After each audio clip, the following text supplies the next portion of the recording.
Hello, welcome and good morning, everyone, to this webinar hosted by the Spain-US Chamber of Commerce in partnership with Altair, called Analytics for Non-Analytics, that was divided in 2-day sessions of 2 hours each. Today is the second session, and the first one is available in our YouTube channel. Our colleagues will send you a link to our YouTube channel that you will be able to see in your screens shortly. But before we start, I would like just to remind everyone that this session will be recorded as well, and the presentation will be shared with all the attendees.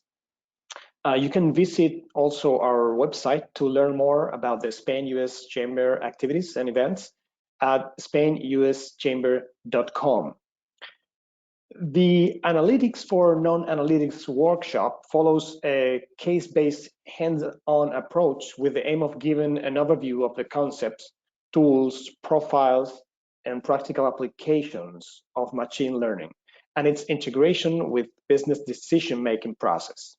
This will allow managers and directors to understand the trends and best practices to develop the analytics roadmap with their organizations. Today, in this second session, we will touch base on analytical profiles, common machine learning problems, practical cases, and tools, languages, and platforms.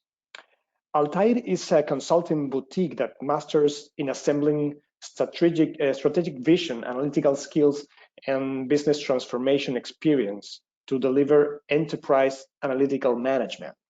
And today, we are lucky enough to have with us two experts from Altair, Dr. Octavio Loyola Gonzalez and Carlos Pascual. Dr. Loyola Gonzalez received his PhD degree in computer science at the National Institute of Astrophysics, Optics, and Electronics. He has won several awards from different institutions due to his research work on applied projects. Consequently, he is a member of the National System of Researchers in Mexico.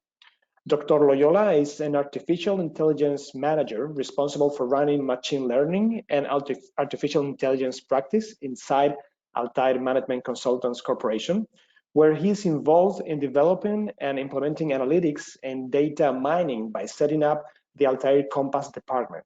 He has vast experience in big data and pattern recognition, cloud computing, IoT, and analytical tools to apply them in sectors where he has worked for as banking and insurance, retail, oil and gas, agriculture, cybersecurity, biotechnology, and dactyloscopy. So welcome, Dr. Octavio Loyola. We also have with us Carlos Pascual. Carlos is an entrepreneur at heart and consultant by trade. At Altair, he has a mission of leading the Spanish analytics practice.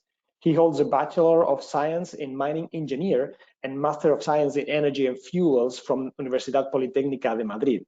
He's Chartered Engineer from COIMSE and numerary member of the Spanish Society of Academic Excellence. He's specialized in retail and fast-moving consumer goods industries, where he supports both commercial development and project execution. He has previously worked for multinationals in various positions and founded Digital Branding Limited, a London-based startup focused on digital transformation. With vast experience in the fields of analytics, TIC, cloud, digital marketing, electricity, and control. So welcome, Carlos. And before we begin and our panelists start to talk about analytics for non-analytics, I just would like to remind everyone that we will address all the questions at the end of the session, but you are able to send your questions during the seminar through the tab that you can find on your control panel, probably on your right side of the screen. There is a tab saying questions or preguntas, depending on the language that you have set the application, and you can send your questions during the webinar, and we will address all of them at the end of the presentation. Without further ado, thank you and welcome everyone to this second session, and I'll leave the floor to Octavio. Octavio, welcome. Thank you, Juan Carlos, for sharing my introduction about Carlos and me. Good morning, everybody. As we see in this slide for this presentation, firstly, we will see a brief introduction to machine learning and how to solve common machine learning problems. After my presentation, my co-worker Carlos Pascual will present different practical cases solved at Altair by using different approaches. In this presentation, we have the following outline. Firstly, we will talk about some key reasons for introducing machine learning in the company for solving real problems. After, we will look at the different main machine learning approaches for solving problems, taking into account the characteristics of the input data and the output expected by the expert in the application area. Also, we will talk about a boon area today, how to create interpretable models for the expert in the application area by using, obviously, machine learning. How to provide the output in a language close to the expert. Finally, we will provide the knowledge about a set of tools, programming language, and platform that could be interesting to those people applying machine learning. Several people believe that machine learning is an approach with the aim to replace the experts, and it is not true. It arose for help the people, the expert in the application area. Even each machine learning model should be retraining several times by incorporating the knowledge of expert in the application area. Due to the several information contained into the different departments of a company, the expert or people working in this department cannot see patterns or rules that can be extracted from the information that they are managing. However, by using machine learning, for example, algorithm based on rules, they can see patterns describing the information in a general way. As you know, the computers can process several data faster than human. When you have a few of information, maybe you say, okay, I can manage this information without computer. But when you have several information coming from several sources and having many attributes, then you need some help or external support for obtaining a good performance. As we'll see in this presentation, there is a general approach to apply machine learning for solving a given problem. But each problem to solve is different. Then you need to adapt the applied algorithm to the given information, the execution environment. And it is very important to include the knowledge of the expert into the training model. One of the most advantage that machine learning have is that you can work with any type of input data. For example, image for detecting objects, or face recognition, or fingerprint identification, among others. Another type of data is the text. For example, the post in the social network, the document writing for some people, or any other data containing text. Also, you can work with tabular data, for example, the data that you have in an Excel file. Even you can work with any type of numerical and nominal data. Machine learning has proved to obtain a good result in different contexts. For example, today is faster to identify criminal people by using fingerprint recognition system than 50 years ago, where all this process was manual. Today, there are several systems based on machine learning which are supporting deep analysis on different areas, such as banking, criminalistic, oil and gas, agriculture, among others. Machine learning contains several algorithms for the different approaches that it has. However, machine learning is constantly growing to obtain better algorithms, sometimes improving first proposal, in other case, creating revolutionary algorithms for solving complicated problems. In the research field, there are several journals and congresses promoting the improving of machine learning algorithms.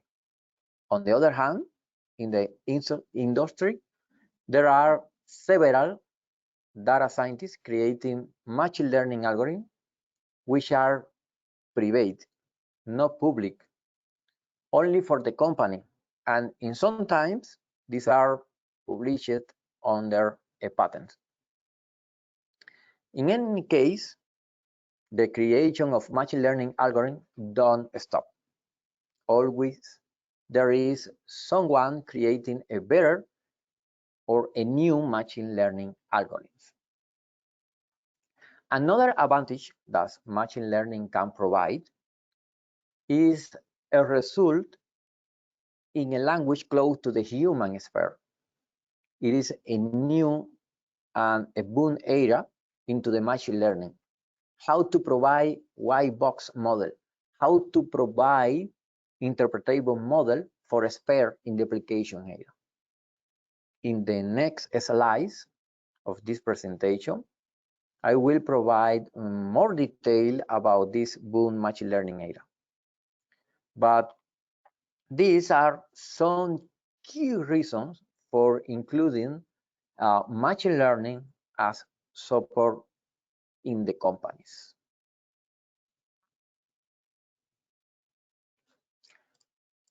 As was stated by Juan Carlos in the previous presentation, you need a team having a different roles, but one of the most important people into this team is the translator.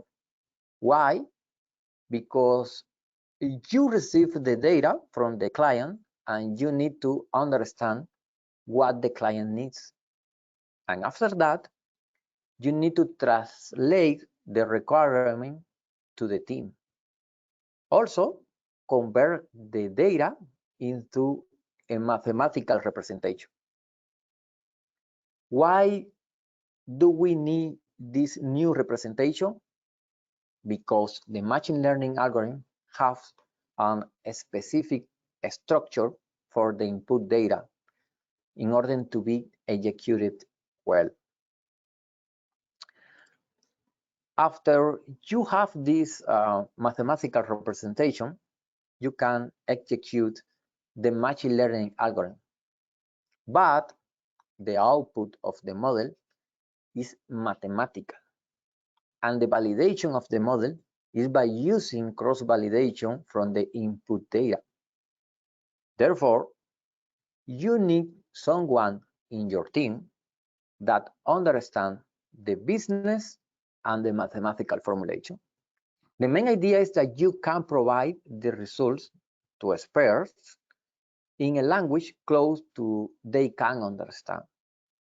Then you have several rounds until the client is happy with their results obtained by the machine learning models. There are several ways to represent a given real problem in a mathematical way. One of the most used representation is a matrix.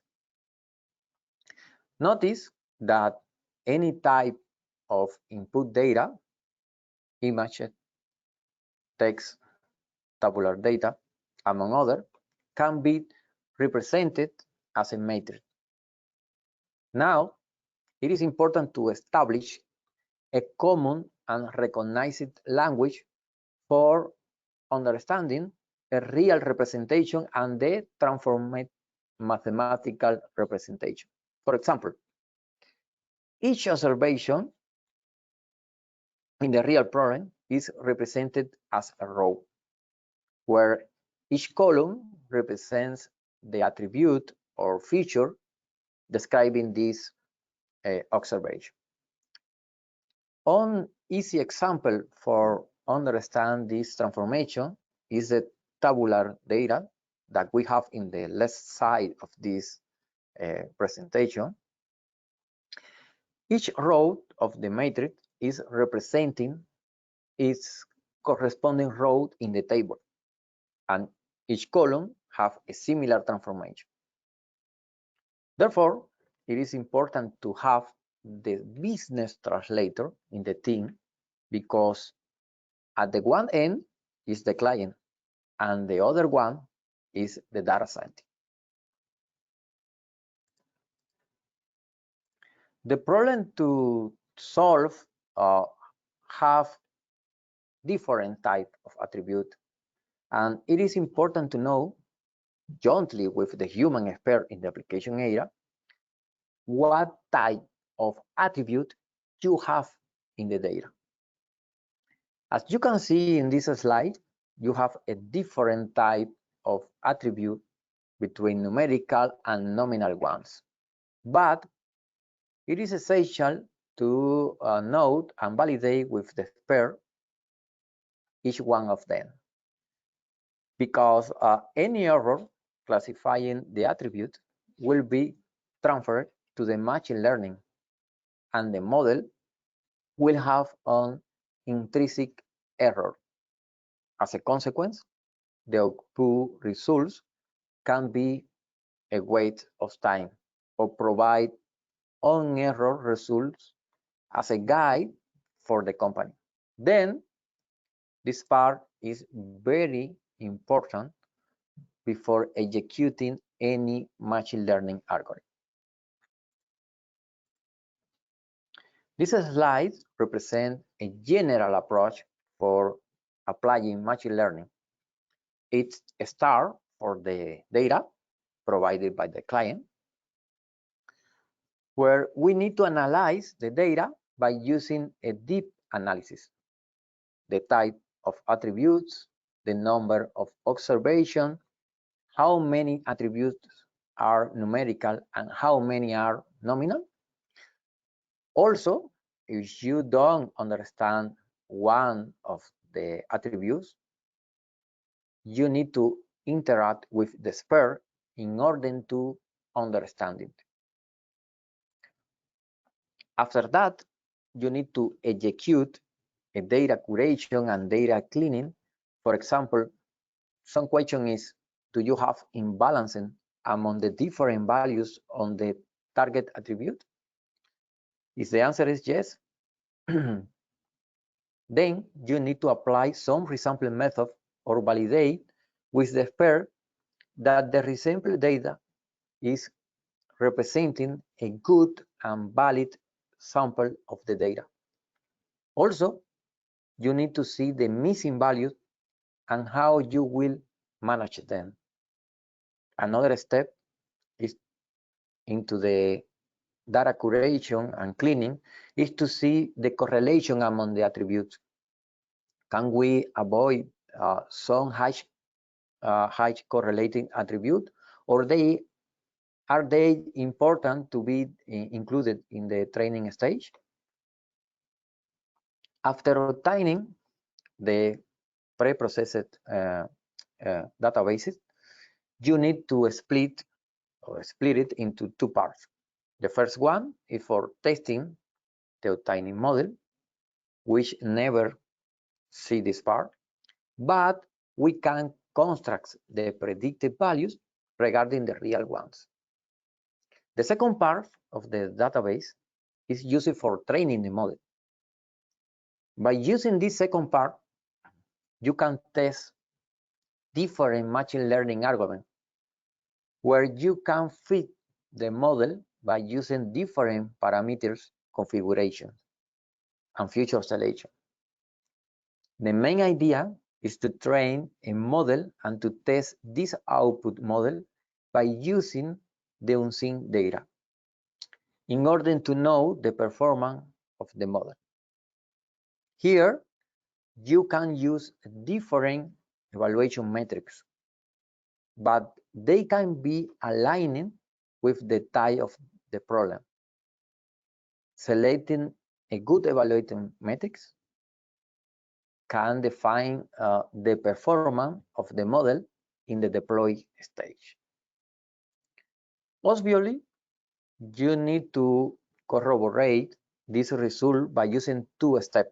The first one, by running a statistical test to know what of the tested algorithm perform better than the remaining ones. And in the second way, and the most important, together with expert, in order to know if these results have sense for them.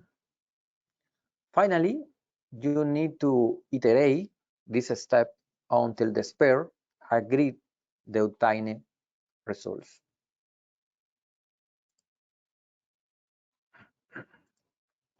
This slide showed a hierarchical structure about the different approaches into the machine learning.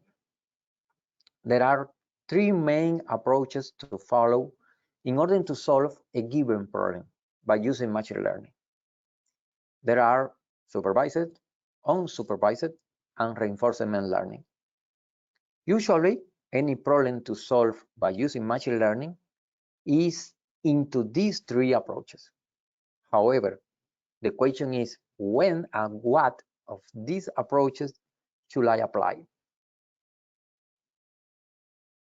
In supervised, we have previous knowledge of the data that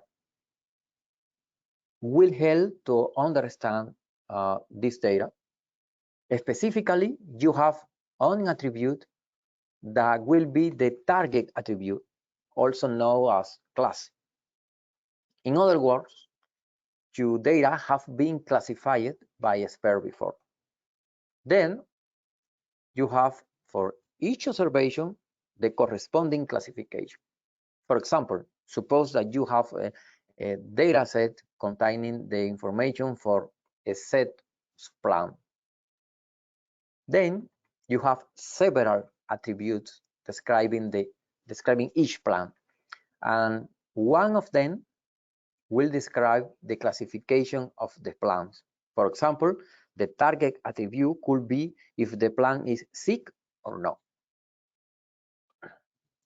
Into the supervised approach, there are two subgroups. In the one hand, classification, it is when your target attribute is nominal. On the other hand, regression, it is when your target attribute is numerical. Currently, there are many algorithms for both classification and regression. Other approach into the machine learning is unsupervised. In this approach, you don't have a target attribute. The given data was not labeled by expert. The main idea is to find cluster according to the similarity of each observation into the data. On unsupervised, you need to the help of a expert because you will create groups and only one expert can validate the results correctly. Finally, the last approach is reinforcement learning. It learns on interactive environment by trial and error, using feedback from the action and the experience. For this approach, you don't have a target attribute. Now you have a goal. It is a commonly approach to be used on robotic. For example, how a robot can reach a goal having some environment.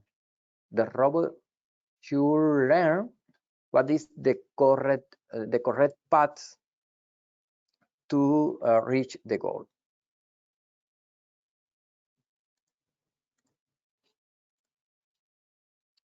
In this slide, we see a general guide to follow when you have a supervised problem.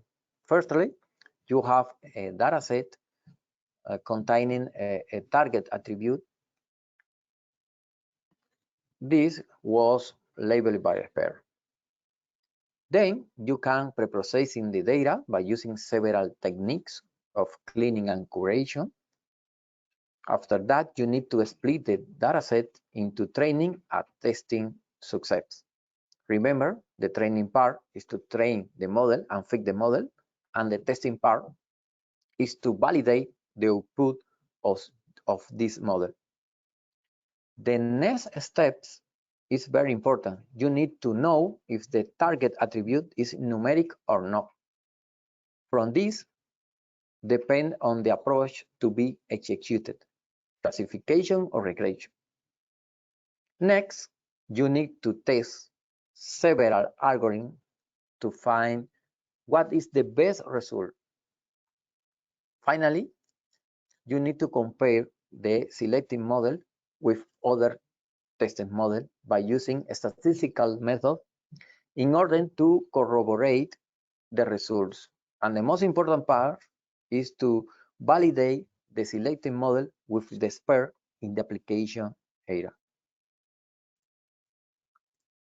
In this slide, I will talk about some real problems solved by using machine learning, specifically in the supervised approach.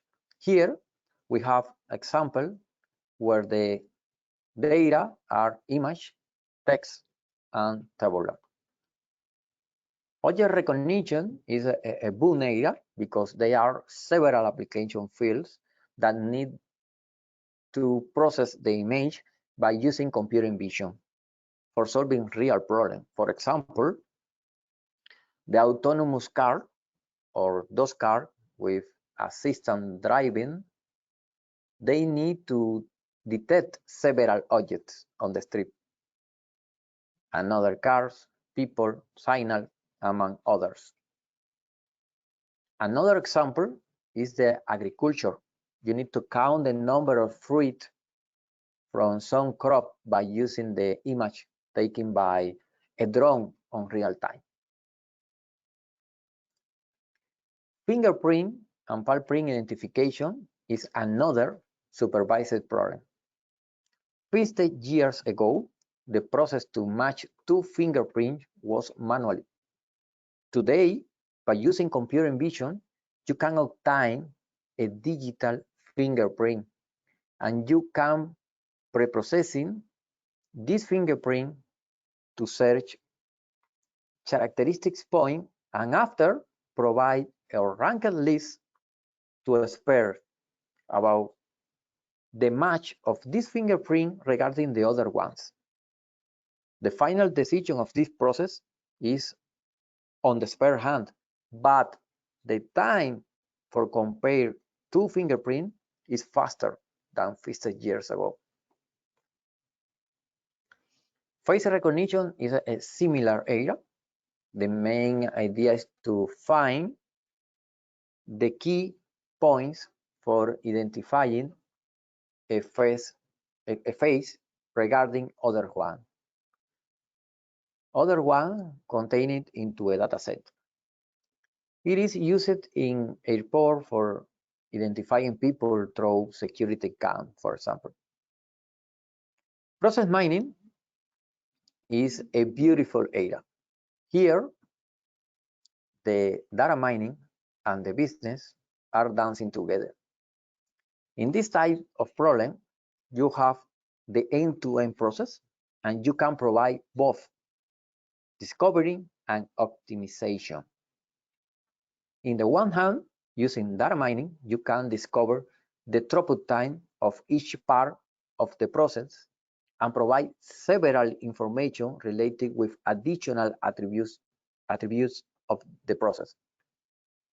On the other hand, by using simulation, you can provide possible solutions to experts about how they can optimize this process.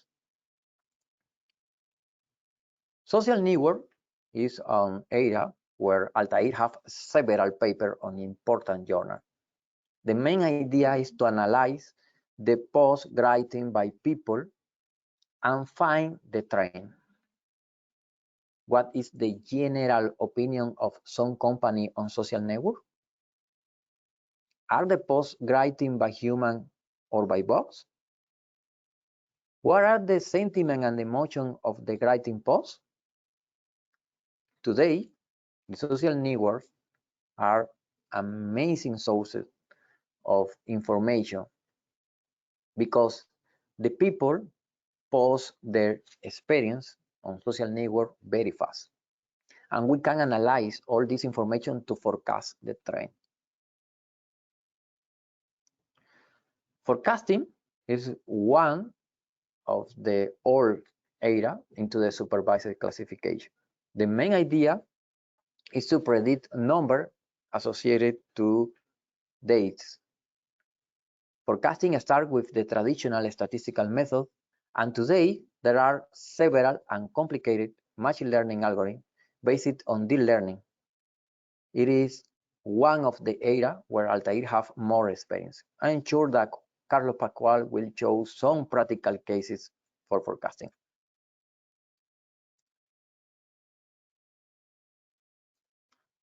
Similar to supervised approach, in this slide, I present the general guide for solving unsupervised problem. As I stated before, for unsupervised problem, we haven't previous knowledge. Then the data is unlabeled. In a similar way, we need to pre-processing the data by using techniques of cleaning and curation. After that, we need to group the data considering the attributes. For numeric attribute, a distance measure is used. For nominal attribute, a similarity measure is used. Also, we need to define the number of groups to be created. There are several algorithms for clustering, but these can be organized by type of methodology.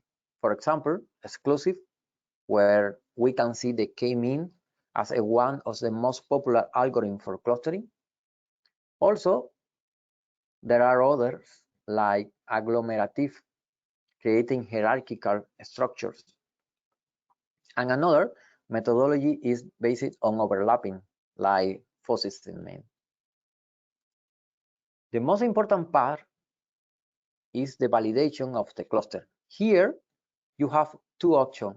The first and the best option is jointly with experts in the application area. They have the knowledge to validate if the observation were well grouped. Even the expert is the people with the knowledge for providing the label to each group. However, in several cases, you don't have expert for validating the cluster. And then you need to use a validity index for clustering. These validity indices for clustering are used for evaluating the quality of the cluster by using intrinsic characteristics of the data. For example, compacity and separation. There are several examples of unsupervised classification. Here, I will talk about 4 of these examples. Recommender systems, it is used for several companies, such as Netflix, Disney Plus, Amazon. The main idea is to group the user based on their behavior. Then, when a new user arrives, it is assigned to the cluster with more similarity. As a consequence, the recommendation of the new user gonna be according to the ones contained into the group that it was assigned. For example, when you enter to the Netflix platform, this will provide you a several suggestions of movie according to the good qualification of this movie and those users similar to you. In other hand, customer segmentation is one of the most traditional problems on unsupervised classification. The idea is to cluster the customer of some company with the aim of finding groups representing the behavior of the customer. Then, experts in the application area can see and label each group and see how to improve the sales according to this segmentation. Anomaly detection tries to group the data according to the attribute of the observation, and after that, when new observation arrives, you can compute the distance of this observation to each group, and then you can decide if this is anomaly or normal behavior. Genetic DNA is a complicated field. Currently, the accuracy reported for this problem is low regarding other problems. The idea is to provide the ternary structure of some protein by using the contact maps. Here, you can apply clustering to group subset of matrices and then provide a possible similar group of protein.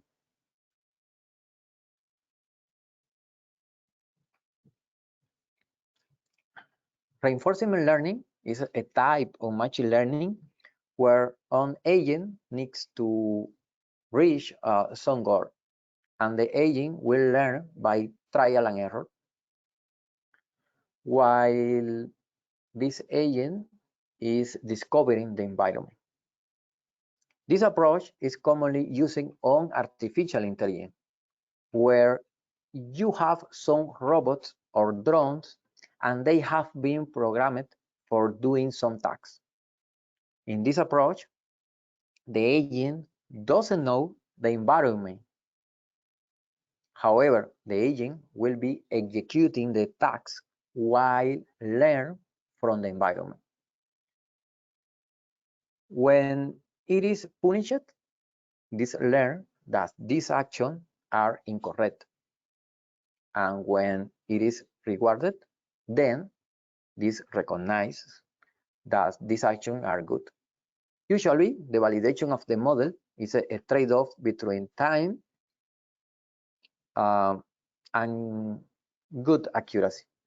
Usually, have a optimization behind this trade-off. And obviously, this trade-off is validated by experts in the application area. Here, there are some examples of reinforcement learning on real problems. Robot task planning. The aim is that the robot find the short path to reach the target. As a consequence, the agent will save each step in order to avoid knowledge error. and take advantage of good steps. It is used on different scenarios, like natural disaster, where you can send some robot to explore undiscovered environment. Process mining optimization. Here, usually there are several agents executing a different tasks in order to see the end-to-end process. The main idea is to discover if there exists new path with which can provide on optimization of the process or some of the sub-process. As a result, some path of the process will be removed and others one will be created. And stock market trading for this problem, usually an agent is learning about the evolution of a given product in the market, okay? And what is the best moment to buy and or to sell? If the agent execute some sale before the best moment to do this, then this will punish it. In this way, the agent will optimize the best moment to sell or the best buy. Games. This is the field where there are more applications based on reinforcement learning. The games company invests several monies on creating reinforcement learning model to be integrated into the games. The idea is to provide good and challenge automated player to create a match human versus automated player. Then when you play some game against the computer, for example FIFA, the computer is learning from the good and bad plays, and then the computer will use this knowledge against you. Also, the model learns about your error and good plays as a human. This model is watching everything at the match in order to be integrated as learning. Today, the trend in machine learning is to provide interpretable models. The idea is to provide models that experts in the application area can understand and consequently trust on this model. Usually, the term explanation artificial intelligence, interpretable model, or white box model are used to talk about those models providing results easy to understand by experts in the application area.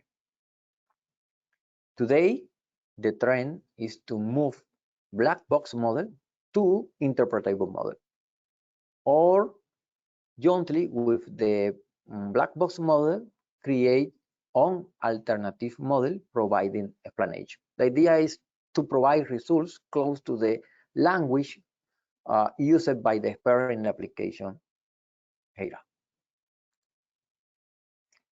There are several questions when you are looking at this approach. I will only respond some of these of the most common people questions. What approach, black or white box, should be used in a practical problem? In my opinion, if you can provide a white box model obtaining a good accuracy and explanation, then it is the best option, because you can provide on accuracy as well as other black box model, but you can provide explanation, and this is a great contribution to human expert. Is it necessary to move a black box approach to white box approach? In my opinion, if expert need the explanation, then yes, it is mandatory. Otherwise, it is not necessary.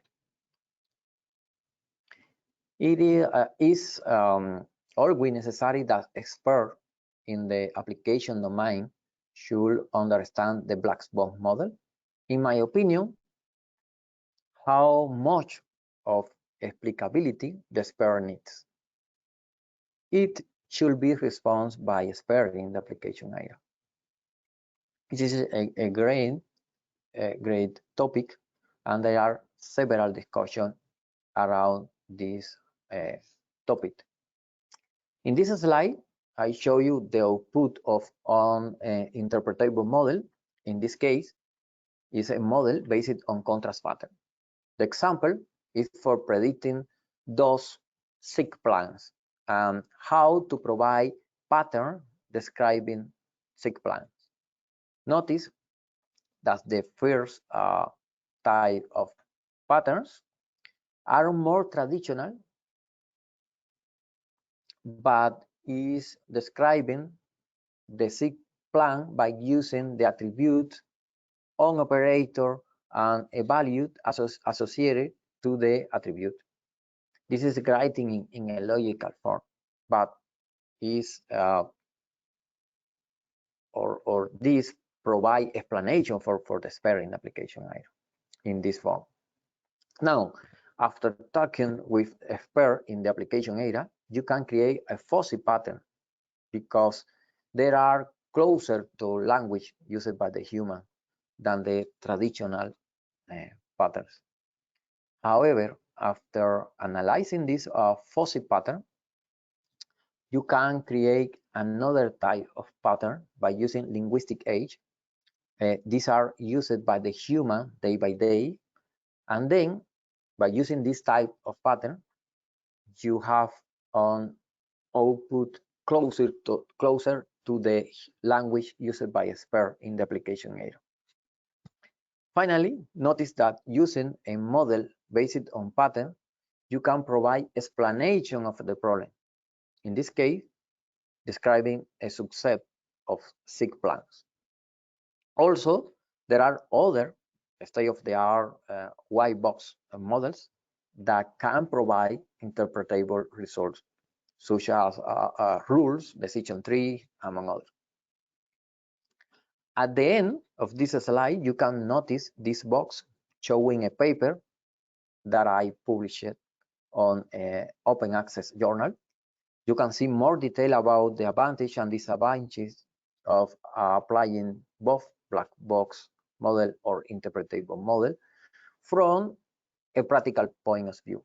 I suggest you to read this paper.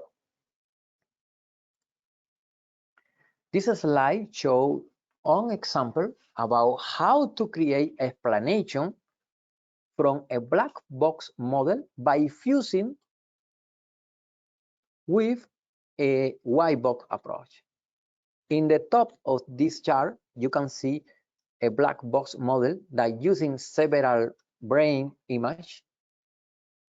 This model can detect the affected area of the brain. In other words, detecting brain cancer region. The output of this model is interpretable by expert in the application area. But if some not defined region is classified as unaffected region, then the expert can see that it is an error of the model. However, if you jointly with the black box model run another model by using a white box approach, then you can provide information related to the region analyzed and classified by the black box model. I'm sure that expert in the application area will be happy with this mix of this model. This is only one example about fusing black box model and white box model.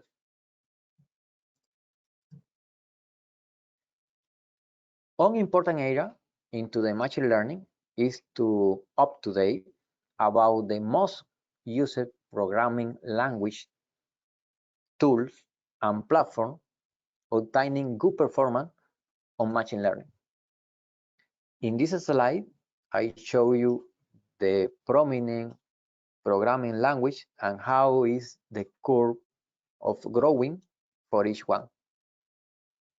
Notice how Python have on exponential growth since 2014, even in 2019. These have more used than the Java for programming algorithm of machine learning. Also, you can see the curve and the evolution for other prominent programming languages used on machine learning. There are some important points about the advantage and disadvantage of using Python as programming language for machine learning. I will not mention all of them, but I want to focus on some of the most important ones and why I think they provide the increasing use of this language. Easy to read, learn and write. You need less lines of code to perform the same tasks than other major languages like C, C++, Java, among others. Another important point is the Python have several libraries supporting this language. They have more than 200,000 packages, and several of them are for creating machine learning models. And it is programming language is dynamically typed. The programmer doesn't need to worry about declaring variable or the data types. In my opinion, these are some of the most important points because the people are applying machine learning by using Python. In this slide, I show you some important milestones during the evolution of Python on machine learning. In August 2013, the first version of the scikit-learn library was released. This library has several machine learning algorithms and preprocessing methods too. Then it is straightforward for the people to develop machine learning model by using this library. Also, notice how three libraries, Keras, TensorFlow, and PyTorch, were released. All of them for working with deep learning by using the GPU and a set of optimized deep learning approaches. And finally, notice how in the last year, some updates of this library has been released. As a consequence, Python is the most used programming language for machine learning.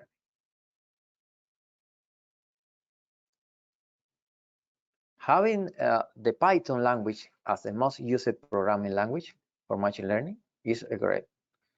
But Python needs the support from a group of tools for doing easy the performance of this programming language. Firstly, on integrated development environment. The main idea is to have a comfortable editor to manage the installation of library, plugin, code index, among others. There are several integrated development environments, but the three showing prominent results today are PyCharm, Jupyter, and Visual Studio Code. Today, the most used is Jupyter because you can have several notebooks describing your code and also for executing code. Even important platforms such as Azure and Google have adapted their machine learning framework for using Jupyter. The second column is the library, specifically the machine learning library. Here you have some of that library that I have stated before, like Keras, TensorFlow, and Scikit-learn, and PyTorch.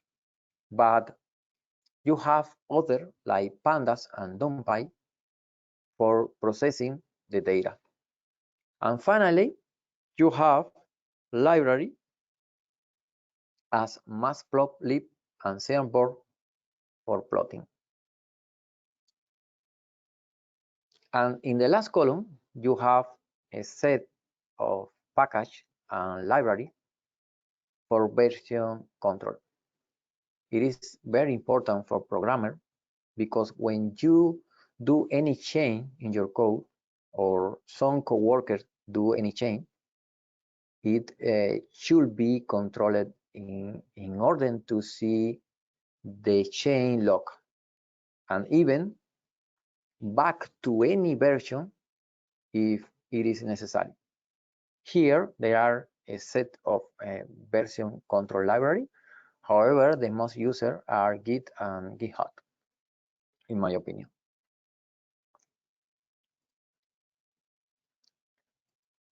In this slide, I show you a set of machine learning platform. I have divided into two groups, offline and online. The offline platform for machine learning have the advantage that they provide a Windows interface and provide a set of machine learning algorithms optimized into the platform. The three platforms that I show you here, Weka, Kill, and Canine, are developed on Java.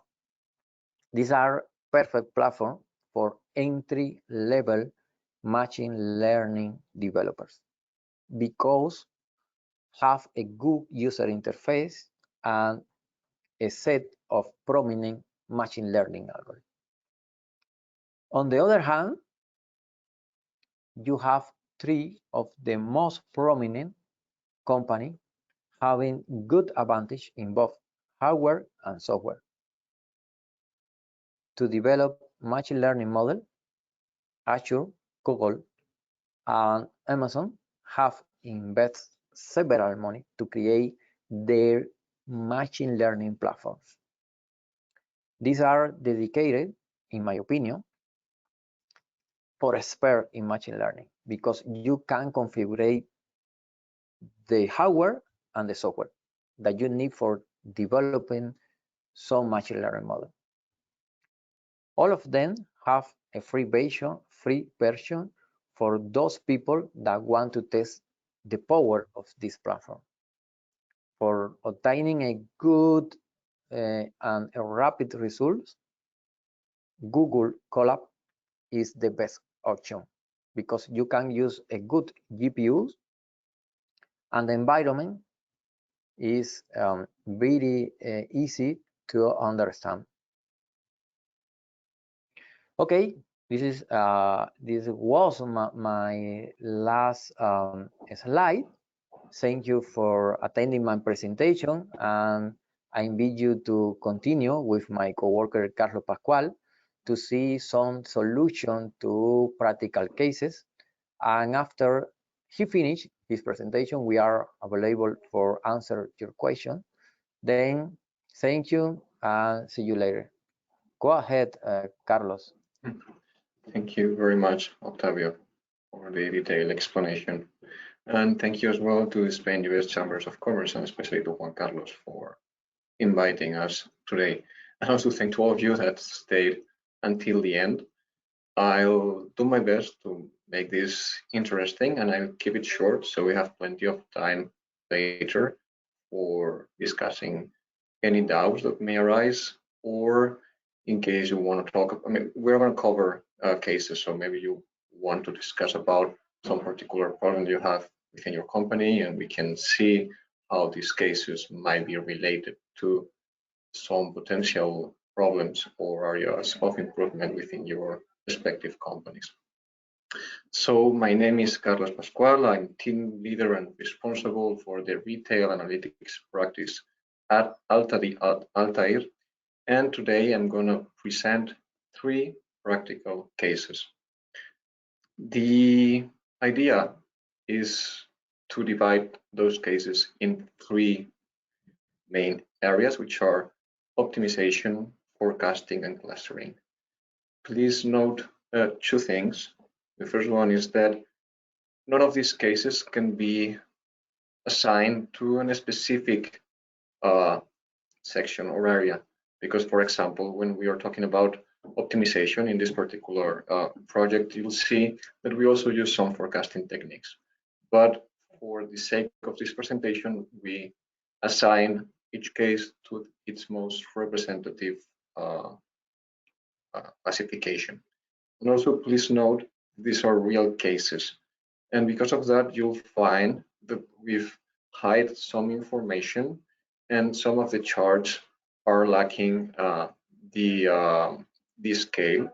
So please try not to make, so I'll do my best to make these charts representative for the purpose of the explanation, but there are some assumptions that cannot be made just based on these charts, because as I said, they have been modified to preserve confidential property.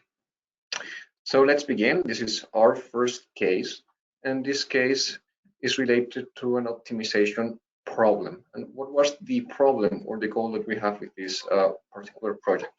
Well, the idea was to maximize the margin during the sales period. So the director of a retail company asked Altair to help them to improve margin during sales period.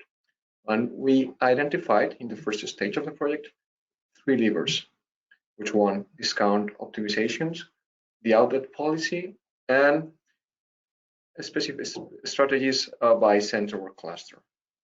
The first one, the discount optimization, was the only one that we were allowed to implement. And why? Because we couldn't change the policy in the outlet, because this is something that is quite regulated.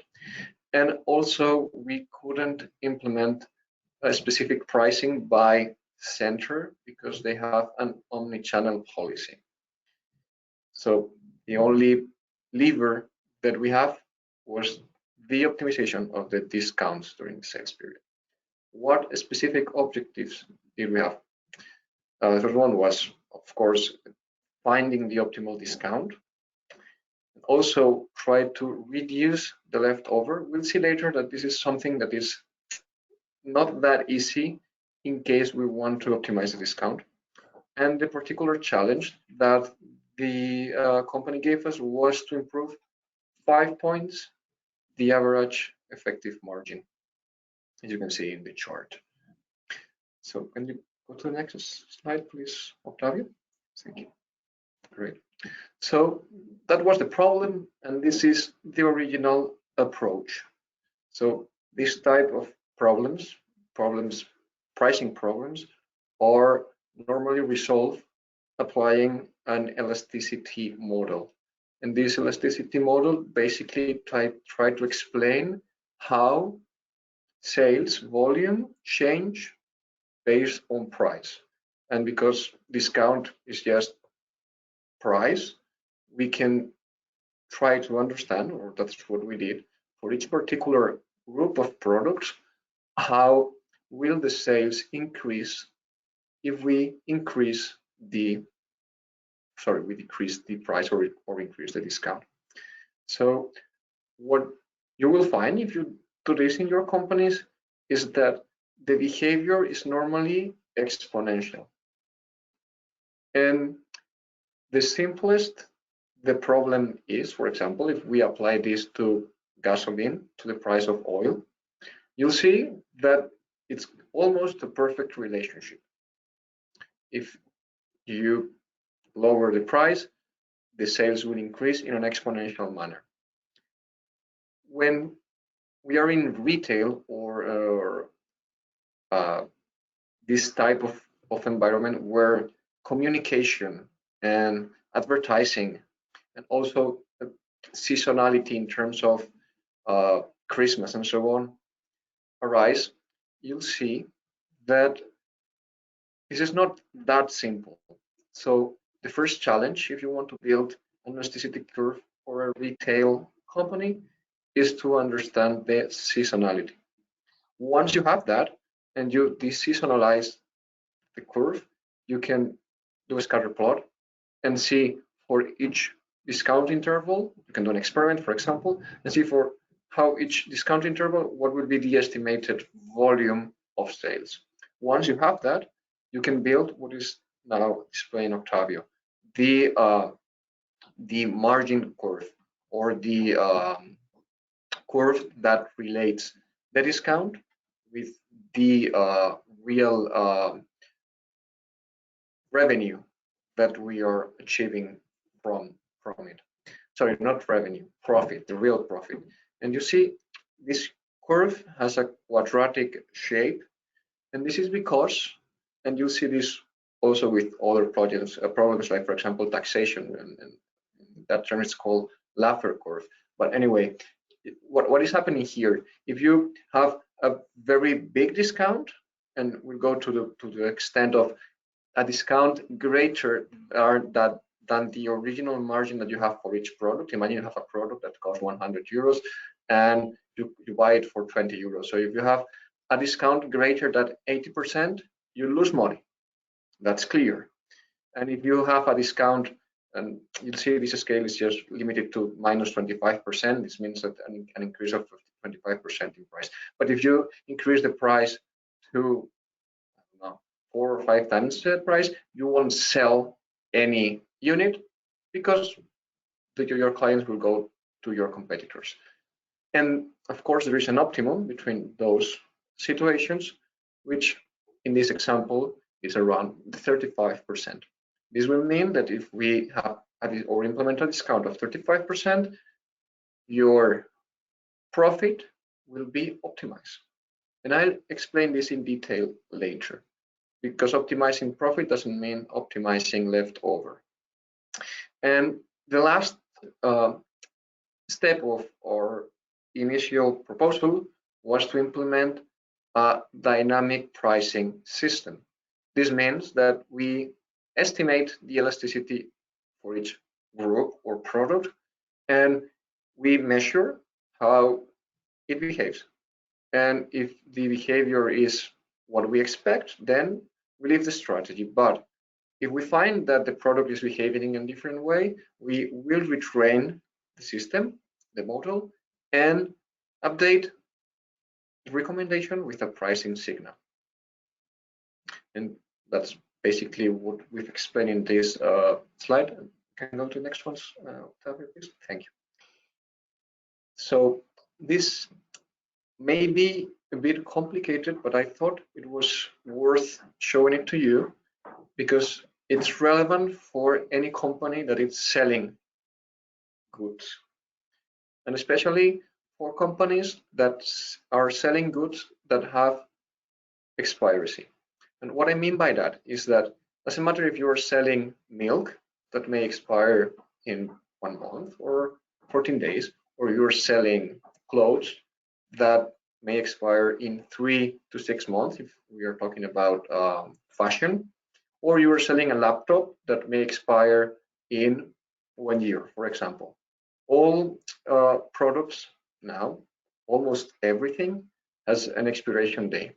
And what we are trying to display in this presentation is the same curve that displays the profit, and this is related to the left axis of this chart. And also we are displaying another curve in yellow color, which are the sales in thousands of units. One thing to notice is that the sales have a top point, which is showed in red, in the yellow line, it's shown in red. And this point is what we call when we break the stock. And this means we cannot sell more because we don't have more stock to sell. Also note that the maximum or the optimal margin point, it's not at the 50% level, which is at the point we'll sell everything.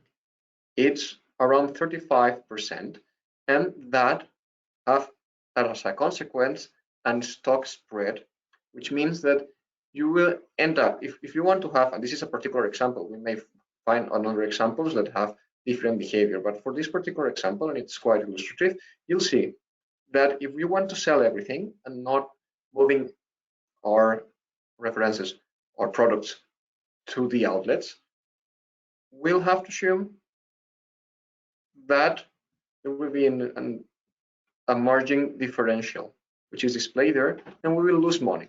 So how this was built, we took into consideration the cost of moving the products to the outlet and storing them, and also the margin that we have in the outlet. And with that in mind, we build that profit curve and assume that that is what is displayed in green is the optimal solution for this particular product. And in case you want to change the policy and have less left over because of some reason that we may not understand, and we normally try to respect decisions from purchasers or buyers, because you cannot like put in the model all the information that you have. You can understand how much this will cost and make the best decision. And this is what is displayed here. And if you have questions about this, as I said, this is the basics of a pricing model, and we can discuss that in the questions if you want. We can go to the next slide, please. Great. So the estimate. So we went and discussed this with the director of this particular company, and we told them, okay, the estimated result of the project is an increment of around, let's say, I can disclose a number, but let's say it was around 5% in margin. I think it was something bigger, let's say between 6 or 7, right? And we told them that. And then we go there, make the recommendations, and see that no one was following our recommendations. And this is one of the most important insights that you can get from this presentation, is that you can have the best model, but if it's not used, and if it's not simple, and if it's not explained to the right people, it won't work. And what we are displaying here is 2 ideas that we need to implement in order for this model to be used. The first one was adapt our recommendations to the trade policy. This means that our client has a policy that is not only influenced by the people that make the pricing decisions, but also from the marketing department. So there is a campaign associated with the sales, and they need to increment the discount each week, or let's say each 2 weeks. So we need to adapt our proposition there in blue, without dynamic pricing, to a strategy that it's not theirs, but resemble to theirs. And that was the first thing we did. And the second one is, and this is related to the governance model, we start talking to the people that made the decision. So we, instead of making a recommendation for the whole company, we focus on specific divisions, and we implement pilots. And can we go to the next slide, please, Octavio? And instead of giving a pricing for the a group of products or a category, we start building models at the SKU level. And this is what is displayed here. So what are we showing in this example? This is an example of a particular product. We can see that we normally have an average sales there in blue of around 20 units a day for this product. We have what is displayed in yellow. It's just a simplification of the curve. It's a moving average of 7 days to reduce the weekly seasonality. But anyway, we have two periods there, one in yellow and one in green. What we are doing there is understanding what is the delta, the increment of sales associated with the promotion, which is the period that is displayed in green. And that is a proxy for elasticity. So that is how we start building models at the SKU level. And as I said, very important, and this is what we are displaying in the right side of this slide. One important concept is to mitigate the daily seasonality and also to mitigate the life cycle effect. And what we mean by life cycle is that you can have a product, for example, a swimsuit, and during the sales period, you'll find that you won't be able to sell any, sales period of summer. You won't sell almost any swimsuit during August, because that's not the normal period where swimsuits are sold. You normally sell that in June, for example, or prior to June. What I'm saying here is that you also need to mitigate that effect, which is also some sort of seasonality, in order to build a good model. And you may find this type of effects with your product as well, depending on your client's production policies and so on. Go to the next slide, Octavio, please. Thank you. As I said, we try to make this as simple as possible. And what I mean by simple is just having an indicator with 3 colors, red, yellow, and green. We build that indicator based on 2 concepts. One, the concept we borrowed from the people that are making the decision. So they used to make the decisions based on efficiency. And efficiency is just a very easy concept. If you have bought, for example, 1,000 units and have sell 800, your efficiency is 80%. If you sell everything, your efficiency is 100%. That's an easy concept. So basically, if their efficiency or the efficiency that a product have within their category was low, their original strategy, the one that they used to do, is they put that product with they increment the discount for that particular product. But they did not take into account the elasticity of the product, and this means that there are some products that you may increase the discount, and you'll see that there is not like such an increment in sales. So what we did is combine something that they gave us with something that we think adds the more value, and build a KPI with 3 possible stages, which is red, yellow, and green, and we give them to them. We give them that. Can we go to the next slide, Octavio, please? And this is basically what they say. We'll give them a table, but anyway, we have this here to illustrate what we're talking about. So you can now each point in each chart is a reference, and you can see there are some reference that are green, which means okay, they have high elasticity and they have low efficiency. Okay, let's put them in the promotion, and that's fine. We have the closer the product is to the axe, the closer the behavior is to the expected behavior of the group, and we leave those decisions to the responsible of that category. That is why we are displaying in the chart in the right. That is what we are displaying a space, a circle in the middle that say, okay, there, make the decision that you want based on your experience. But the most important decision or insight that the responsible of the category got from us was what they shouldn't put in promotion. And basically there you have products with an efficacy greater than the average. This means that, okay, even if you do not put a discount, you will sell them during sales before they go to the outlet, And also another important idea is that there are some products that even if you increase the discount, you won't sell more. That is very rare. When I say you won't sell more, I will say you will not sell enough in comparison to the cost of that discount. And that is the other insight that they got. And can we go to the next slide, Octavio, please? And that's, sorry, yes, can go back to the one, and I close this case.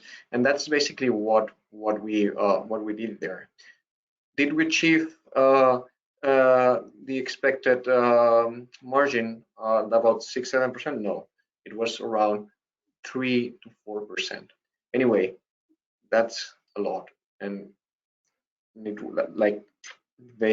this is something that once you start doing within your company, once you start paying attention to the price, and note that just changing 5% in price can have a huge impact in sales, and especially not just in sales, but also in profit.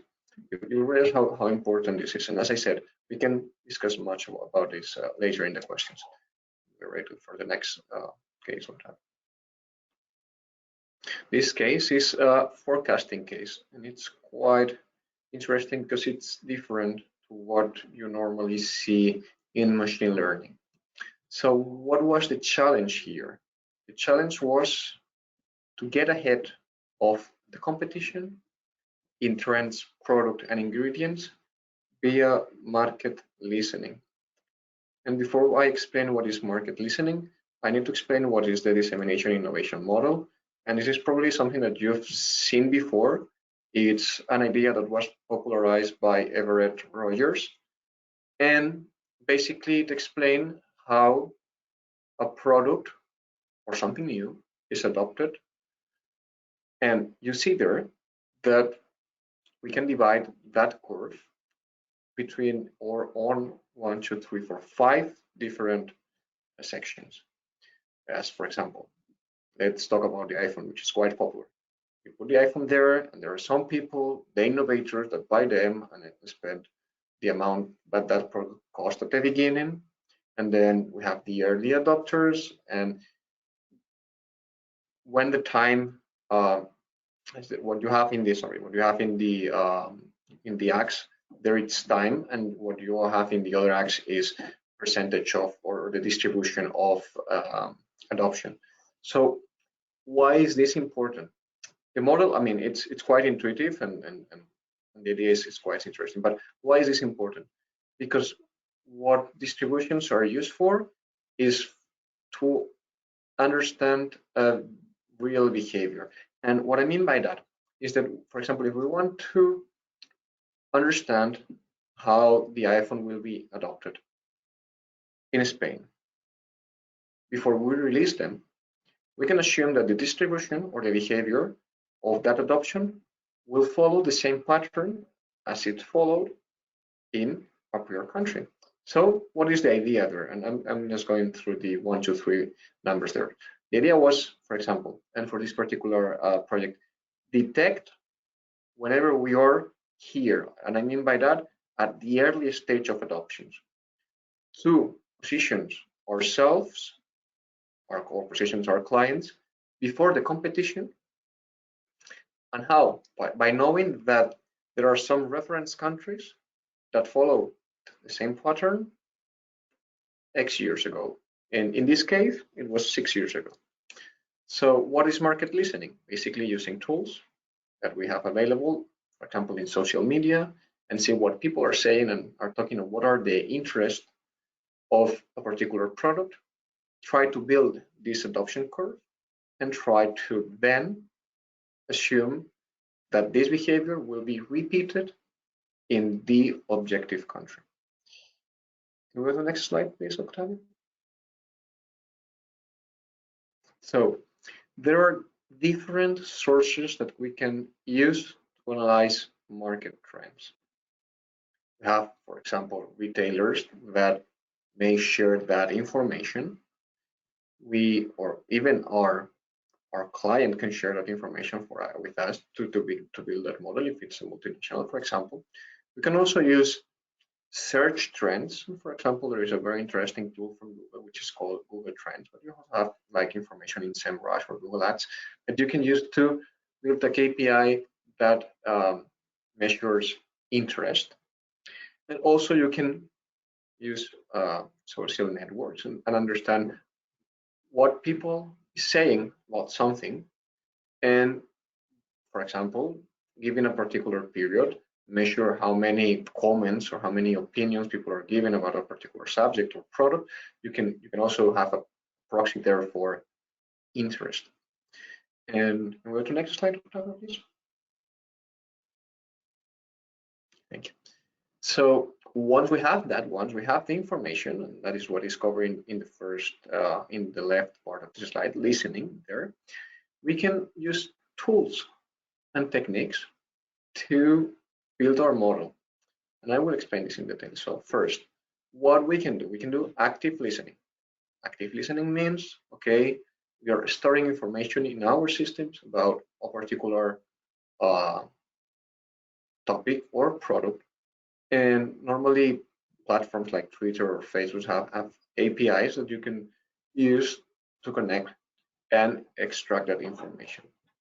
You can also use other tools, as I said, as Google Trends, for example, which also offers an API to download information about the search or how many. Well, they built a KPI which is called interest, but anyway, they build that based on the number of queries that a particular subject get in Google. With that, and once we have a proxy for interest, we can use other techniques such as NLP, natural language processing, to simplify what people are saying in the networks, Facebook, and that techniques is normally based on cleaning, lexematizations, and identification of stop words and creation of n-grams. And an n-gram, for example, is something, two words that needs to be together to have a meaning.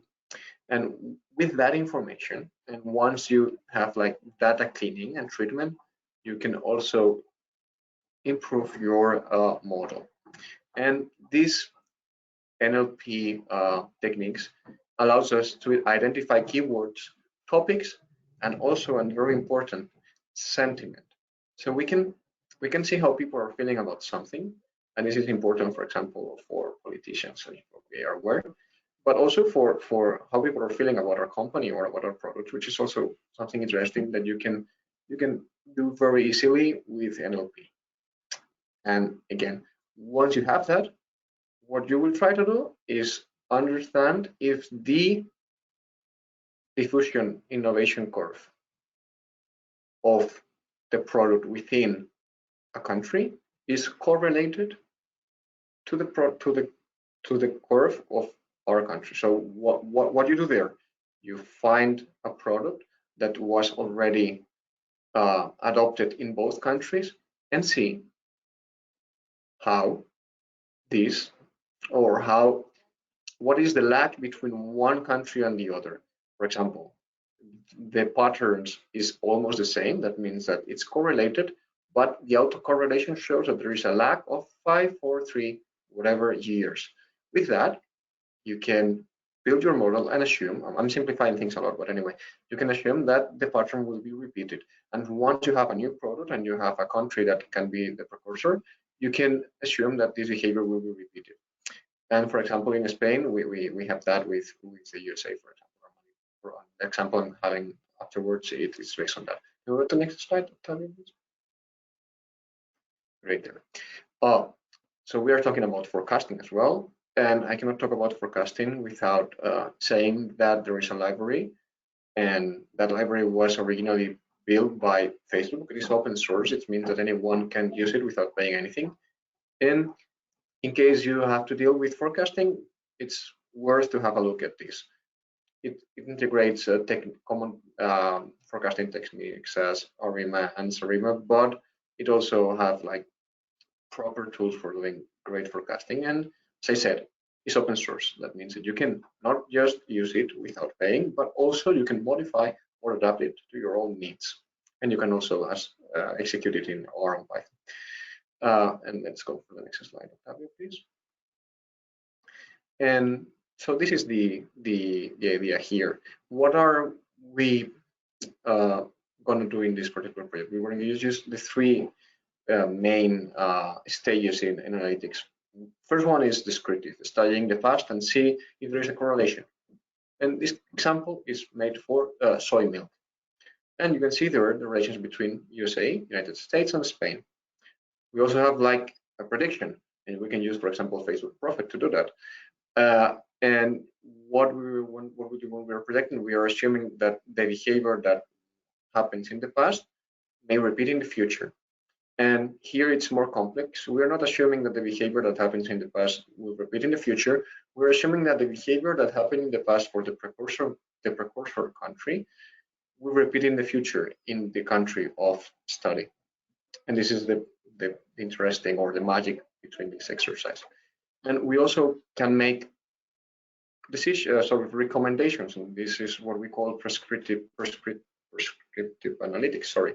And what this means is that, okay, if you change your policy, and we are talking now about the estimated sales or interest for your particular product, you may or may not increase the expected volume of sales. And that's what we normally do once we understand the project and we have a proper model. Go to the next slide, please. Great. Everything that I said before is explained here, as I said, for example. But I think it's worth it. I cover it so you can follow the exercise with something like real and tangible. So let's say we have mother trends, for example, dairy. And then you have another trend within dairy, which is milk. And now we have soy milk, which is something that is adopted both in Spain and in the USA. And now we have other related keywords about soy milk, like, for example, oat milk, rice milk, and coconut milk. But oat milk is something that our particular client is or may consider, or they need to make a decision about, okay, what line of product we need to spend a budget for advertising, or what we should choose, or in which new areas we should make an investment. And oatmeal was something that was on the table. Okay, so we said, okay, let's work with oatmeal for the moment. And what we did there is capture information based on what oat milk or related oat milk information by month and segment.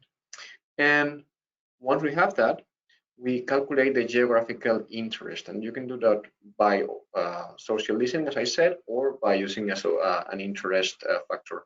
What I'm displaying after is just based on Google interest KPI. So you have that information from USA for April, for May, and you store that.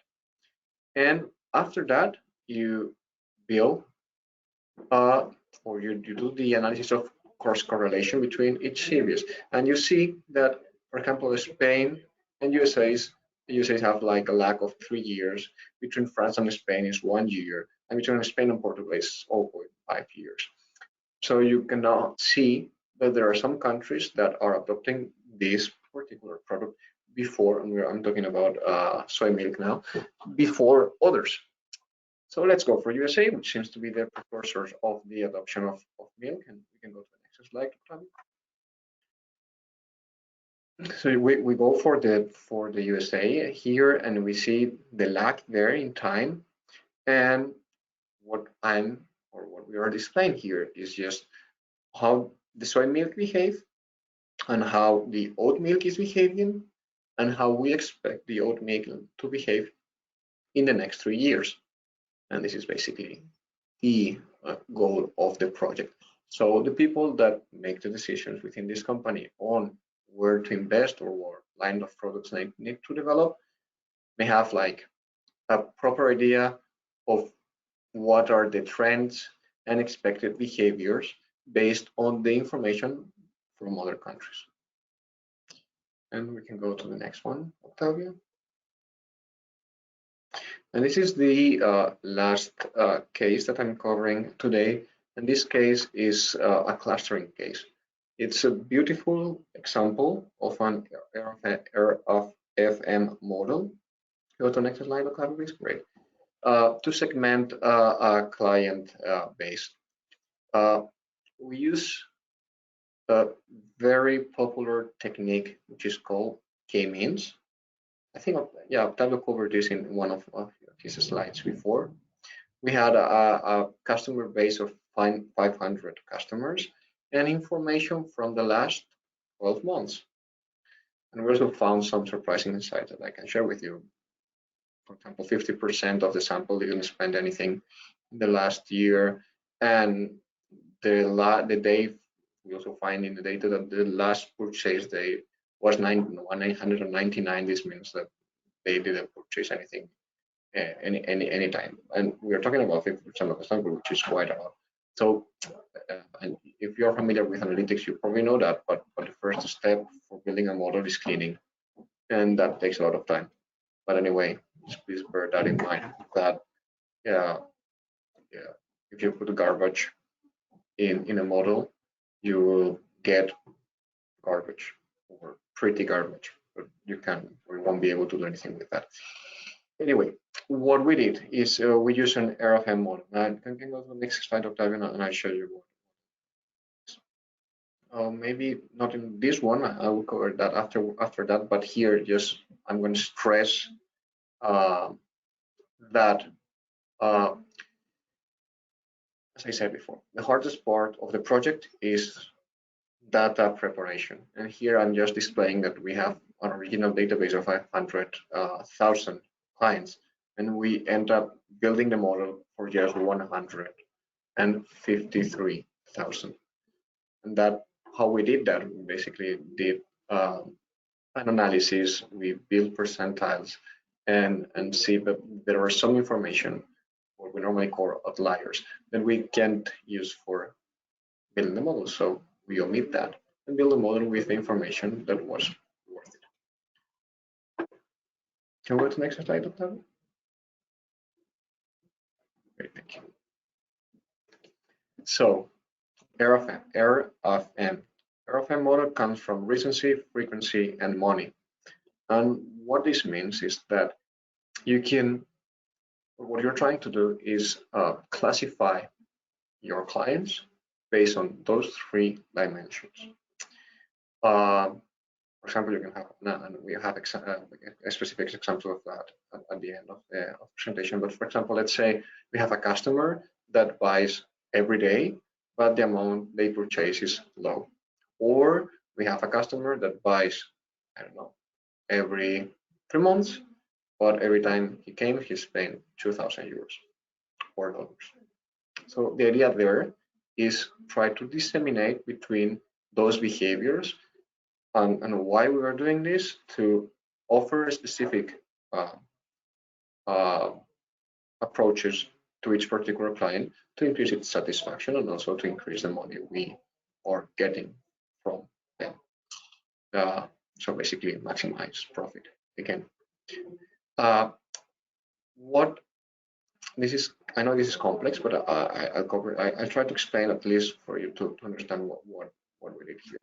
The main point with K-means is that you need to give K-means the number of clusters that you're expecting. There's a technique for that, which is called the elbow method. And basically that technique, what is measuring is the percentage of variance, or here, or something, I think it's called inertia.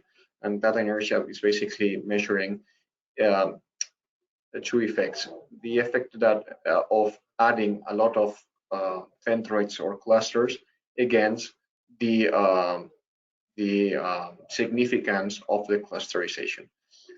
What you are displaying there is a method to choose the optimal number of clusters, and what we are displaying there is that the optimal number of clusters, which is where that curve has an inflection point, is around 4, between 3 and 4. So we assume it was 4 and tell the clustering K-means model, okay, we want 4 clusters. Build that. And what you're having there in the 3 space dimension, And what I'm going to show you now in the next slide in 2 dimensions is that clusterization. K-means is an iterative. If you have questions about K-means, I can cover that as well. I have another slide, but I thought maybe worth like to keep this short, and in case it's interesting, you may ask. But as I said, if we go to the next slide, this is you have there a 3D representation, but there we have a 2D representation of this.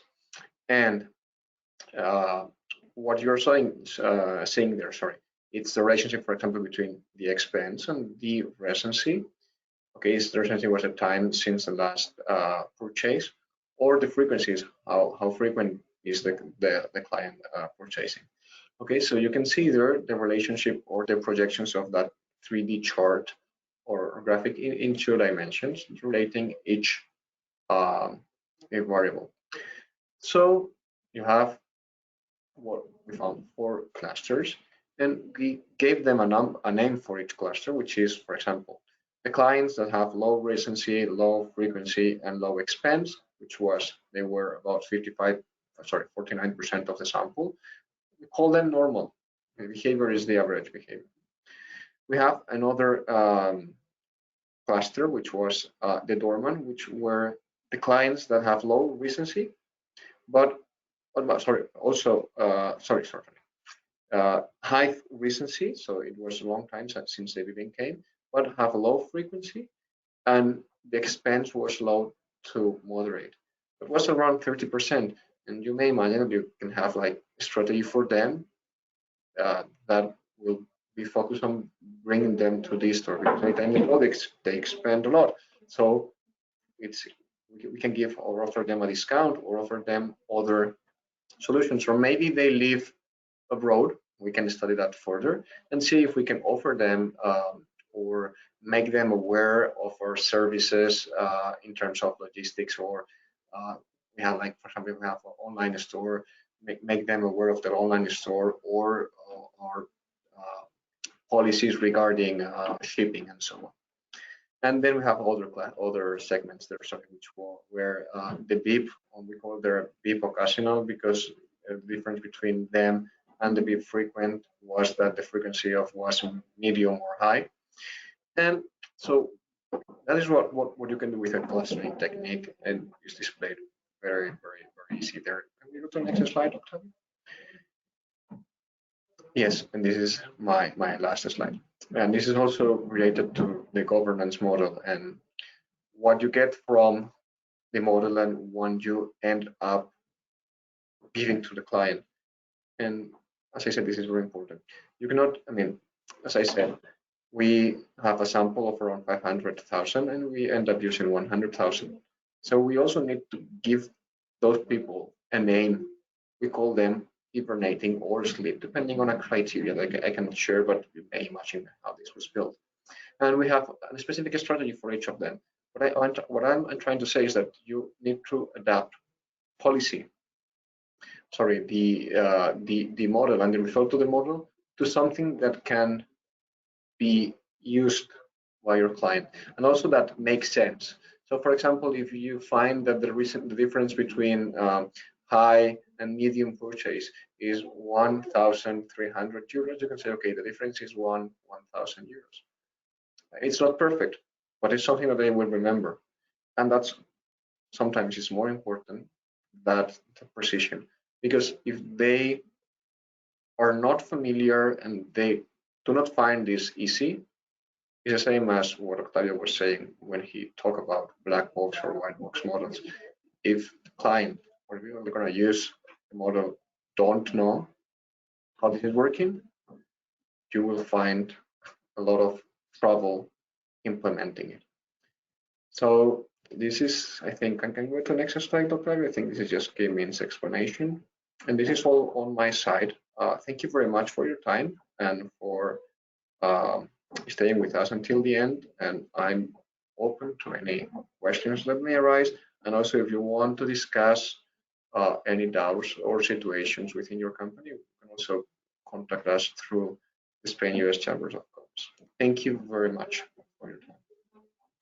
Thank you so much, Carlos, and thank you, Octavio, for this presentation and for sharing with us these case studies and these real cases.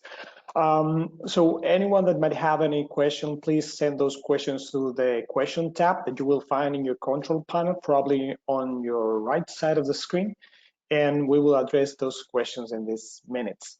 We already have several questions for both of you.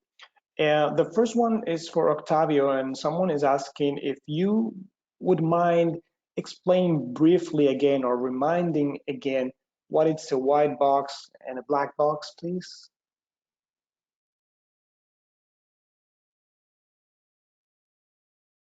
Juan Carlos, remain the explanation about black box and white box? Yes, just the simple concept that you could provide, just a simple concept to understand exactly what is. You don't have to get into details because you already explained the difference and the advantages and disadvantages, but for a person that would like to know a concept, what is a white box and what is the meaning of black box? Okay, I understand. The black box and the black box model output some results that they are not understandable by expert in the application area. The model, the explanation is some expert want to know what happened into the model or what is the result of the model in order to understand the model. He won't. He or she need several mathematical explanation in order to understand the model. Then you need to move to another type of model, white box model, because the results are close to the language that the human expert, in the same attribute that the human expert use, in the same operator, in the same value that the human use. Because in the black box, there are several transformation, mathematical transformation, and then you don't see what or how to interpret these results side by side with the expert. In short, white box are explainable for expert in the application area, and black box they are. Thank you so much, Octavio. Carlos, well, a question for you. Yes. How does k-means work? Okay, that's a tricky one. Can you go, Octavio? I think I have this another slide about k-means. Can you go to the next one? Great. Okay, yeah, it's this one. Okay, k-means. So k-means is an iterative model. It's quite simple and it's used for clustering, right? And it's based on distance. And what I mean by distance is Euclidean distance. So this is a 2D example. You put a point there, measure the distance between the different points, and you find like distance we normally use to measure, right? And how this works? And this works based on 5 steps. The first one is you need to define how many clusters you're expecting. And as I showed you before, for doing that, you use the elbow method based on inertia, right? And it's just basically trying to understand how significant is your sample or your clustering by, I mean, what you don't want is doing what is called overfitting, which means, okay, yes, I have 100 clusters and everything is perfectly assigned to a cluster, because normally you're working with samples of your information, and by doing that, the only thing that you are doing is having a model that is not representing reality, just representing the particularities of your sample. So as I said, first trying to find the number of clusters, and sometimes it's just a decision that you can make based on business decisions. For example, how many customer clusters do we want? Let's say 5. Okay, let's try to find 5. And what happens if we put another one, 6? Okay, let's try what is the result with 6. As I said, if you want to do it properly, you can use the elbow method. Once you have that, you put some points randomly in the space, and that is what is represented in green there. And bear in mind that the different colors there, the colors that is what you would expect your cluster to look like. As I said, you put the points randomly in the space, and you assign each point there to a particular centroid or cluster, which are the points represented in green. Once you do that, then you reposition the centroids to the center of the sample that is assigned to a particular node or a centroid or cluster, as I said. You do that iteratively until nothing changed. And by nothing changed, I mean, even if you reposition the centroid to the center of the cluster, none of the points of your sample move to another cluster. Once that happens, that means that the system have converged. And when that happens, your model is ready. And now you can, because you have those centroids, you can put any new point or new customer in the sample, and you will assign that customer to the centroid or cluster that is closer in terms of distance. And that we are showing here in a 2D example can be generalized to a 3D example as well. That's all. As I said, it's quite simple, but you get familiar with it. You have like this challenge of choosing the number of clusters before using the method. Thank you, Carlos. A question for Octavio. Do we always need to have an explainable artificial intelligence algorithm for solving a real-world problem?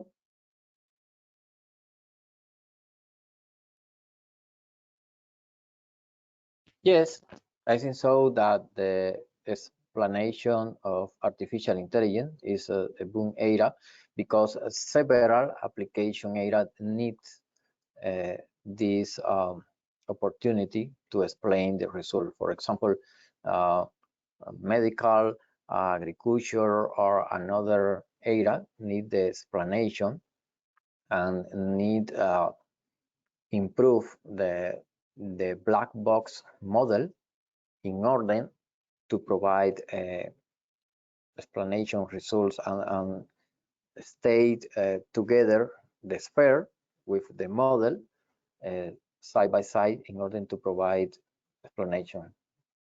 My answer is yes. Thank you so much. Carlos, what are the biggest challenges you faced when implementing analytics? The biggest challenge, as always in business, as I guess in life, it's people. And I think I emphasized that a lot during the presentation, but what change management is the challenge. Not building the model, not cleaning the data, which is also very important. I would say that data treatment will be the second challenge. Getting the data from the client in like a good data. But the first challenge is and will always be people. And that is why at Altair, our value proposition is not just analytics, is strategy, analytics, and transformation. That's why our customers want to work with us, because we got involved not just by linking the model, but also to ensure that the model is used and to simplify the model enough that can be used, and to ensure that there is a profit associated with the model and a return of investment associated with that model. As I said, yes, the answer is the challenge with analytics is people and making something that add value and is used. And the key for something to add value is first to be used. The rest is something that we are quite prepared for. And yeah, and the second challenge is data treatment. That's quite complex as well, because as I said before, if you have a model trained with data that is not good enough, you will end up having a result that is not good enough. It will be pretty, but not good. Thank you so much. We have a question also that asks, in what situations we shouldn't rely solely on ML outcomes suggestions? Any suggestions on in what situations we shouldn't rely solely on machine learning outcomes? It's for me or for Octavio, sorry? It didn't say, so any of you that would like to address. Do you want to answer the question, Octavio, or should I answer it? Maybe you have some practical cases or something. Yeah, so normally in what situation we shouldn't rely on a model? The On answer machine learning. or machine learning. Yeah, I think the thing here is in what situation we shouldn't rely on the data that is used to build. So the challenge is not the model itself, but it's the data. And to answer this question, I will give you also the other challenge is in the other question can be in what situation you can trust statistics, and which is basically the basic foundations of analytics. And I will give you an example. There are many others, but I will give you an example, which is called or which is based in a second world, first world war example. So basically, they have the Air Force faced challenge to reinforce the protection of their planes, and to do that, they hire a team of statisticians, and basically what they try doing is try finding where are the spots that are more likely to get or hit by a bullet, and reinforce those areas, right? Okay, and that makes sense, and they implement that, and the result was nothing. So nothing changed, but they made planes that were heavier. So what was happening there? What was happening there is that their sample wasn't good. And why it wasn't good? Because it wasn't complete. There was a bias there, and that bias was caused by some planes that weren't returning back to the military airport. So if a bullet hit the plane in an area that is critical, the plane will fall, and you won't get that information within your sample.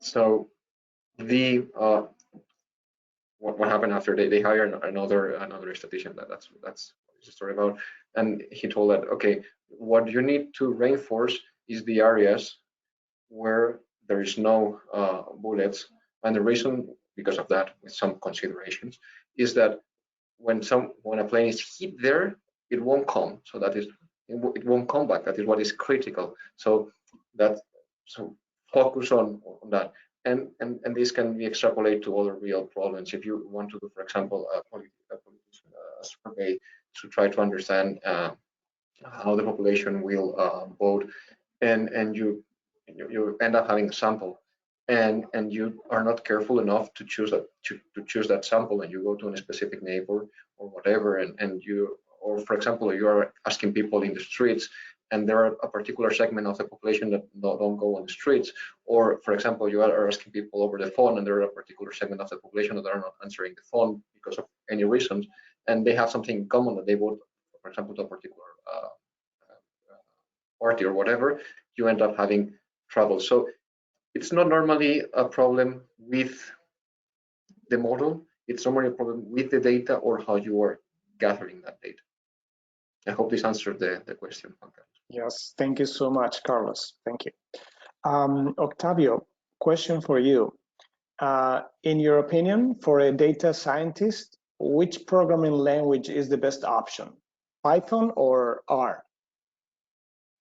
It's a great question. In my opinion, for data scientists, there is no best one. Firstly, you need to see what is the problem to solve by the data scientist. If the problem can be solved by using a statistical method and visualization, then R is more comfortable.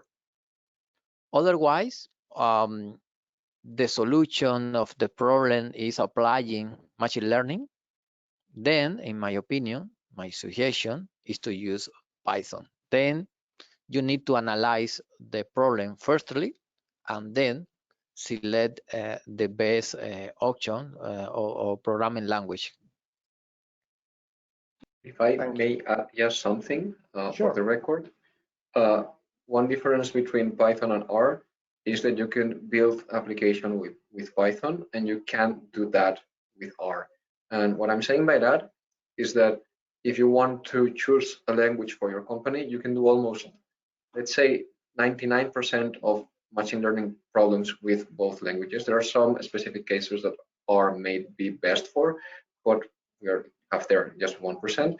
But if you're training people to use Python, you also will have people within your company that can build or modify a CRM that is Python based, or that can build a web application or many other applications. So Python is a complete programming language, and R is a specific language for analytics and statistics and other things, but it's limited to that environment.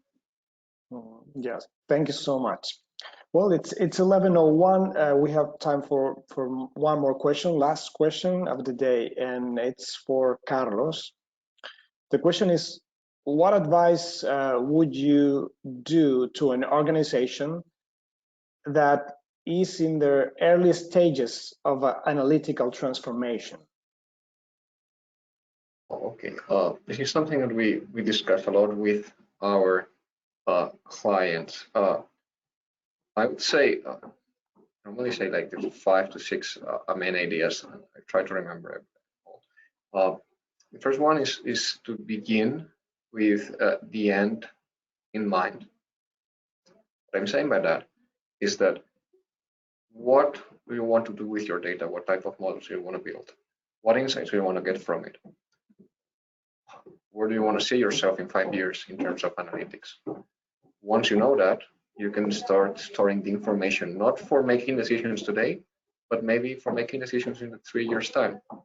And also, if you know what you're using the data for, you may store information that you require and delete information that you don't require, because you end up spending a lot of money in all your cloud infrastructure otherwise.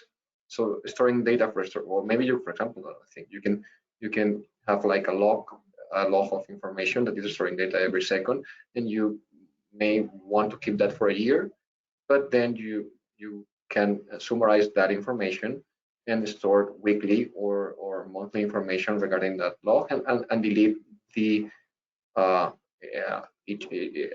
the log that is storing information every second, because it's not worth for the purpose of your organization.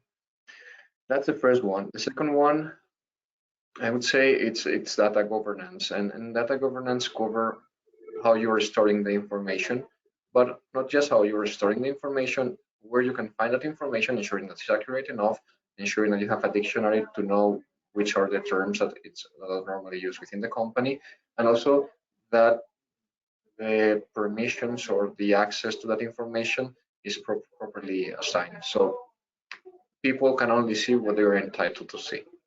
I would say that would be the second idea.